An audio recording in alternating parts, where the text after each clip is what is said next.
Bonjour, je vais vous parler aujourd'hui de la procrastination et comment l'éviter malgré le confinement. Je vais vous apporter quelques clés pour éviter les pièges. Tout d'abord, il est essentiel d'avoir un but, car il encadre vos activités. Il vous force à atteindre votre objectif. Listez vos objectifs avec des verbes d'action. Deuxième point, planifier est le meilleur moyen d'atteindre un but de manière efficace et rapide. Demandez-vous: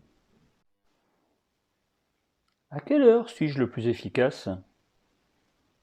Quelles sont les heures pendant lesquelles je mérite une pause?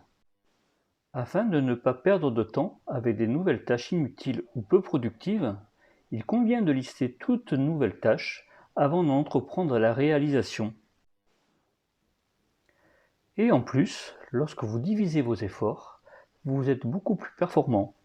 Rien ne sert de vouloir tout faire d'un coup.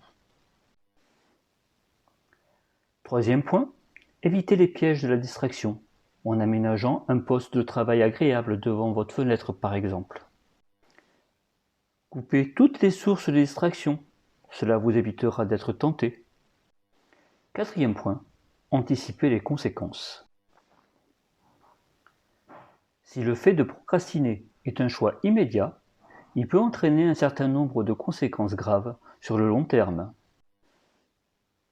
Comprendre à la fois les enjeux de la tâche et toutes les contraintes susceptibles de ralentir sa réalisation.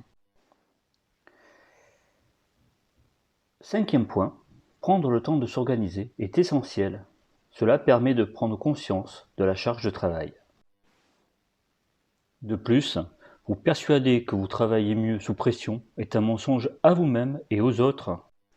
Il a été largement prouvé que les individus attendant le dernier moment pour effectuer leurs tâches font un grand nombre d'erreurs et d'oublis. En effet, cette habitude est donc totalement contre-productive. Sixième point, s'imposer le concept d'urgence.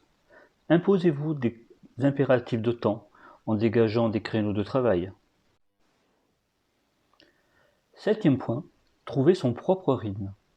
La rigueur ainsi qu'un bon rythme sont indispensables pour accomplir ces tâches. Et enfin, le dernier point, prendre conscience de ses compétences est une motivation supplémentaire et cela renforce l'estime de soi. Pour synthétiser, se fixer des objectifs, planifier ses tâches, éviter tout ce qui peut vous distraire, anticiper les conséquences, prendre le temps d'organiser son travail, imposez-vous des impératifs de temps, trouver son propre rythme et prendre conscience de ses compétences.